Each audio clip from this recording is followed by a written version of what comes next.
Sans surprise donc, la motion de censure déposée par la France Insoumise a été rejetée. Il lui a manqué 18 voix.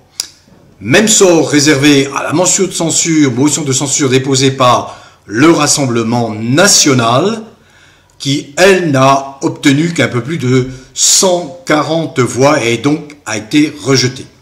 Ceci, malgré un appel pressant des jeunes socialistes qui ont signé une tribune demandant avec insistance que les députés, les 69 députés socialistes et apparentés votent la censure. Et bien malgré cet appel, le groupe socialiste à l'Assemblée nationale, donc sans surprise, a sauvé la vie à Macron et à Brichel. Il a effectivement placé un barrage à la vérité sur ce qui se passe réellement aujourd'hui à la tête de l'État, à l'Élysée. Le Parti socialiste n'en sort absolument pas grandi, il est égal à lui-même, un parti traître, honteux, qui donne envie de vomir, c'est absolument écœurant. Pourquoi des mots aussi forts dans ma bouche? Parce que il faut quand même entendre ce que disent aujourd'hui des millions de Français qui n'en peuvent plus, qui n'en peuvent mais. Ces millions de Français, ces 15-20 millions de Français qui tirent le diable par la queue, sont la cible du budget de Macron, le cornu. Le cornu, c'est le porte-voix de Macron, c'est le mignon de Macron, c'est, j'allais dire, l'idiot utile de Macron, le cornu. Il ne faut quand même pas être grand clair pour voir un peu quelle est la place de ce personnage. C'est pas l'homme en lui-même, on s'en tape, l'homme en lui-même, il fait bien ce qu'il veut. Mais il n'est que le porte-voix, on le voit bien au cours des 10 derniers jours. Il n'a rien fait sans en référer à son Dieu, à son maître, à son grand timonier Macron. Lequel grand timonier Macron est encore, chaque fois qu'il part, qu'il quitte le territoire français, est ridiculisé, notamment par Trump. Donc voilà, il y a confirmation effectivement de ce que les socialos, morts de trouille, parce qu'ils savent très bien le sort qui leur est réservé quand ils vont se présenter aux futures élections législatives, ils connaissent d'avance leur sort, puisque je ne vois plus maintenant aucun autre des partis alliés au sein du nouveau Front populaire se précipiter pour se désister éventuellement et faire passer un social au traître. Parce que eux-mêmes, ces partis alliés au sein du nouveau Front populaire, n'ont pas envie d'être discrédités, subir l'opprobre des classes populaires, des classes les plus défavorisées. Il faut bien comprendre que les socialos viennent de cautionner un budget qui est encore plus orienté en faveur de ceux qui possèdent que le budget de Bayrou lui-même. Des millions de gens vont voir leurs impôts augmenter du fait du gel du barème. Vous comprenez ça? Ah, ils s'en sont pas vantés, parce qu'il s'agit simplement de sauver Macron, de sauver le fou allié. Il faut bien comprendre ça. Ce sont les socialistes qui ont installé, qui ont fait le lit du macronisme, et ils continuent à sauver la mise à un type qui a mis la France en dessous de tout, par terre, la France totalement discréditée dans le monde, notamment du fait de gens qui veulent imposer des règles totalement contre nature, le programme EVARS, qu'on veut imposer à nos petits gosses. Je ne vois pas beaucoup de députés de gauche, notamment de socialistes, s'élever, parce que ça c'est un crime contre les gosses. Partout dans le monde, les pays se lèvent contre ces wokistes qui veulent nous faire prendre des vessies pour des lanternes. Et en France, un groupe de 69 députés complètement délirants, déjantés, consacrent des cinglés et veulent complètement dénaturer la vie en France. C'est ça la vérité qu'il faut que vous entendiez. Et ceux qui cautionnent, ce sont ces traîtres de socialos. Ils cautionnent en se servant d'une image, soi-disant image de parti qui protège, qui soutient, qui se soucie des plus défavorisés. Mon œil, ce sont des lâches, des traîtres à la cause des gens les plus défavorisés. Demandez à ceux qui touchent les allocations, les minima sociaux vont être gelés, aussi bien pour les handicapés que pour le RSA. Est-ce que c'est normal cela? C'est un scandale innommable, innommable. 200 000 foyers fiscaux qui n'étaient pas imposés à l'impôt sur le revenu vont devoir mettre la main à la poche. Ces 200 000 sont-ce des riches?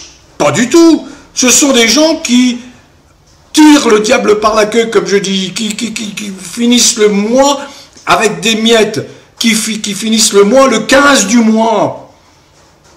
Les remboursements vont baisser, tout ce qui est de l'ordre des soins de la maladie est visé par le nouveau budget, c'est-à-dire que des millions de gens vont être impactés, ne vont pas pouvoir se soigner comme ils le faisaient auparavant, ne bénéficieront pas de remboursement comme ils en bénéficiaient auparavant. Et c'est ce que vient d'avaliser le Parti socialiste. Les 69 traîtres honteux, à l'exception de 7 d'entre eux, je crois des députés qui viennent des Antilles, de la Guadeloupe notamment, qu'il faut chaleureusement remercier. Sinon, ce sont tous des traîtres. Pourquoi honteux? Parce que ils se cachent derrière cette appellation socialiste alors qu'ils ne le sont pas. En réalité, ce sont c'est la gauche bobo qui roule dans la facilité en permanence. Il n'est qu'à les écouter. Je prenais l'exemple de Anne Hidalgo. Vous vous rendez compte que Anne Hidalgo, maire de Paris, se lamentait parce qu'elle expliquait qu'elle ne pouvait pas s'en sortir à la fin du mois parce qu'elle ne touchait que 4 900 € net par mois. Mais attendez, Madame Hidalgo, il y a des gens qui n'ont pas 500 € net par mois et qui vont être directement impactés par le vote de vos amis. C'est dégoûtant. Voilà ce que je veux dire.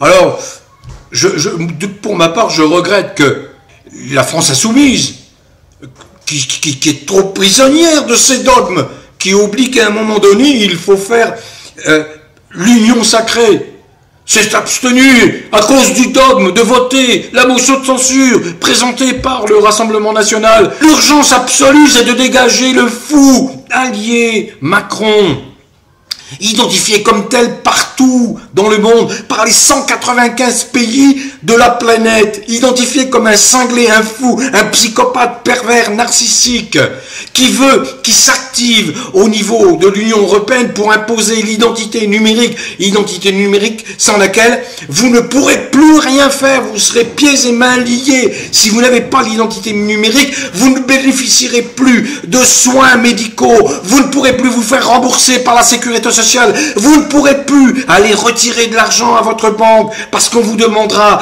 votre identité numérique si vous refusez. Donc c'est l'esclavage et c'est ce que viennent de consacrer les socialos. Vous comprenez pas ça? Macron qui s'active, qui est complètement fébrile parce qu'il y a cette affaire Brichel qui est pendante, parce que la vérité va bientôt tomber sur l'identité réelle de celle ou celui qui se fait appeler Brigitte alors qu'il s'appelle Jean-Michel Trogneux. Alors le Macron, il s'active, il a voulu faire passer une loi sur la chat control pour s'immiscer dans votre vie privée et être au courant de tout ce que vous faites dans vos conversations, dans vos messages privés. Et alors non seulement cela, sous la pression du fou Macron, au niveau de l'Union européenne, Union européenne qui, par parenthèse, s'effrite parce que la Slovaquie vient de voter une loi qui consacre la primeur des lois nationales contre les lois européennes. Même tonalité du côté de Viktor Orban, la Hongrie qui prend ses distances. Même tonalité du côté de la Belgique qui vient de s'opposer au vote d'un budget pour financer des armements à adresser au régime néo-nazi de Zelensky en Ukraine. Je ferme la parenthèse. Ursula von der Leyen veut que soit adoptée une loi dans chaque État qui donne la possibilité à tout enfant, à partir, je crois, de 11 ans, de définir lui-même son genre. Vous avez bien entendu, un enfant prépubère qui arrive à la puberté, on va lui dire qui tu es, comment tu te sens, etc. Au mépris de la science, au mépris de la biologie. Macron vient de nommer à la tête du ministère de l'Éducation nationale un individu qui envoyait à une certaine époque des directives voulant s'assurer que les enseignants conditionnaient bien les enfants à cette notion du genre. Vous voyez à quel point nous en sommes arrivés de décadence, de dégénérescence en France. Eh bien, c'est cela que les socialos viennent de maintenir au pouvoir. Alors que théoriquement, nous avons la possibilité, enfin, de dégager un type qui est en train de tout pervertir, de tout salir en France, qui discrédite la France, qui met la France en dessous de tout, je le répète. Eh bien, les socialos viennent de consacrer le pouvoir le plus infâme que la France n'ait jamais connu. C'est le pouvoir macronien. Toutes les enquêtes ou les sondages d'opinion récents le confirment. Il y a plus de 70% des Français qui demandent le départ immédiat de Macron, sans parler du rejet qui, lui, atteint 85 à 90% des Français. Eh bien, c'est là-dessus que s'assiedent les socialos. Ils s'en contrefoutent. C'est un crachat à la figure de dizaines de millions de Français qui ne veulent plus entendre parler du régime macronien. Eh bien, les voilà, les collabos du régime macronien ont fait sonner leur voix infâme au sein de l'hémicycle. Ils veulent, coûte que coûte, maintenir leur chéri Macron au pouvoir jusqu'en 2027. Morts de trouille qu'ils sont d'être balayés par les élections futures, les élections législatives en particulier. Bon vent à tous, prenez soin de vous, portez-vous bien malgré ce revers.